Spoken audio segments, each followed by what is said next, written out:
When Denver7 reported Friday night on two bands pulling out of the punk rock festival in Denver, Punk in the Park, to make a political stand, we apparently struck a chord. So Punk in the Park happened over the weekend at the National Western, and three bands, including the Dropkick Murphys, stepped out because the show's organizer has donated to President Trump's campaign and other right-wing political groups. Well, that organizer told us these events aren't about politics, and he's never censored a band's message. Well, after that story aired, viewers certainly made their voices heard. There were hundreds of comments on social media and emails to our consumer investigator, Jacqueline Allen. And Jacqueline, you read every single one of those. Yeah. Hi, ho, let's go. That's how this is going to go, guys. All right. You know, punk fans will say anything. So before we get in too deep, I've learned that punk is not a monolith. Fans don't just question authority, they question everything. So here's what I heard at Punk in the Park Friday about these bands backing out.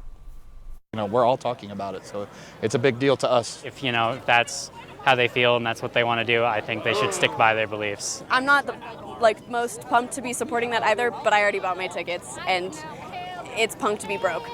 My personal favorite quote now. Since that story aired, the punk community came out swinging, and Denver7 is listening to your voice. We know talking heads aren't really punk, but because you reached out, this one's just for you guys. My inbox was filled with people on one side thanking me for covering the punk rock festival boycott story, the other side cursing me. Kenneth writes, "Your report on punk was only made to start more trouble," adding, "All news reporters worry about our ratings if they look good on TV, and what's for lunch?" All right, no need to fight. What's clear is punk's roots are anti-establishment, right? Eat the rich, right? So Zach tells me that means you can't be a punk rocker and a Trump supporter. It's an oxymoron.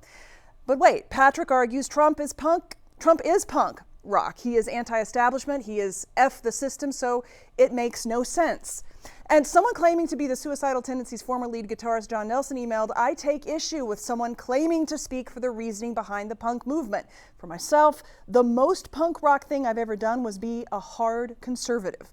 So a grain of salt would do us all a little good. Lots of people let me know politics isn't punk at all. William wrote, "Punk rock doesn't choose sides. The bands you named are about as punk as Yellowcard." Not at all. And Danny wrote, "Punk has always been about freedom of expression, and I'm sick to death of people drawing the line at politics. I'm just happy that another self-proclaimed punk has so gracefully distinguished the difference between the festival and whatever his political views happen to be." So clearly, if there's anything I know, I don't know nothing. Just today, the organizer, Cameron Collins, posted an update on Instagram explaining why he supported Trump, but also saying the festival doesn't donate any proceeds to any political party, and saying we don't have to see eye to eye to enjoy great music, good times, and mutual respect. So I want to thank the punk fans for letting me hear your voice, because if we're scared of one another, we must be scared of ourselves.